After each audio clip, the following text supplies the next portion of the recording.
আসসালামু আলাইকুম। দেখেন আমি আমার ম্যাডামের জন্য একটা তুর্কিশ বানাইতেছি। আমি যে কাপে দিব ওই কাপে মানে 1 কাপ পানি নিছি, পানিটা ঢালছি। তারপরে এই যে এটা এটা দিব আমি 1 চামচ।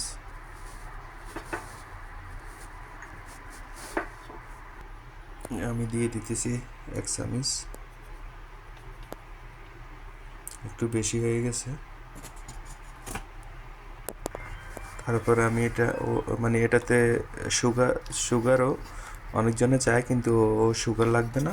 তো এই জন্য আমি এটাকে মিক্স করে নিচ্ছি ভালো করে। ভালো করে মিক্স করে নিতে হবে। আমার মিক্স করা হয়ে গেছে। এখন আমি মেশিনে দিয়ে দিব। দিয়ে আমি সুইচ দিয়ে দিব।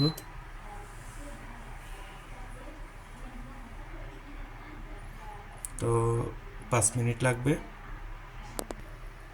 দেখেন প্রায় হয়ে আসছে, হইলে এখানে আওয়াজ দিবে।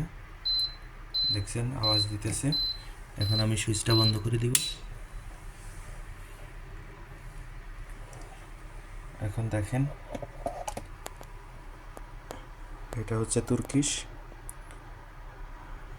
একটা ফেনা ফেনা উঠতে হবে হালকা, তাহলে জিনিসটা খেতেও মজা পাবে, দেখতেও সুন্দর লাগবে।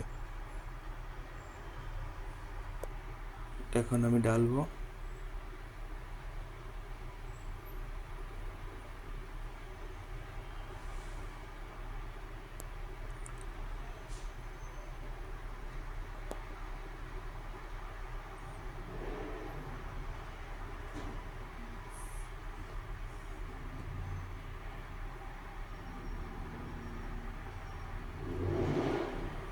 দেখেন